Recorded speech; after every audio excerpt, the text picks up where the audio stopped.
on PC. 1. Back up your save files. Close the game completely.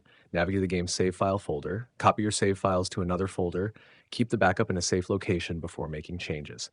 -2. Restart the game in Steam. Exit the Binding of Isaac Rebirth. Close Steam completely. Restart your PC. Launch Steam and open the game again. 3. Verify game files. Open Steam. Go to Library.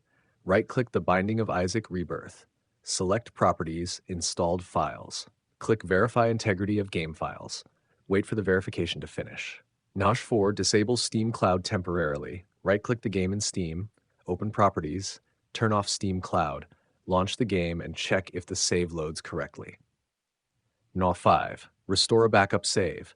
Open the save file folder. Replace the corrupted save with your backup. Save the changes. Launch the game and verify your progress. 6. Disable mods. Turn off all installed mods. Launch the game without mods. Check if the save file loads properly. Re-enable mods one at a time if needed. 7. Check disk for errors. Open Command Prompt as administrator. Run the Windows disk checking tool on the drive where the game is installed. Allow Windows to repair any detected file system errors. Restart your PC after the scan completes. 8. Run the game as administrator. Locate the game executable. Right-click it. Select Run as administrator. Load your save file again. 9. Reinstall the game. Uninstall the Binding of Isaac Rebirth. Restart your PC. Reinstall the latest version through Steam. Restore your backup save if available. 10.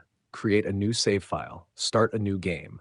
Confirm the game can create and save new progress. If new saves work but old ones do not, the original save is likely permanently corrupted.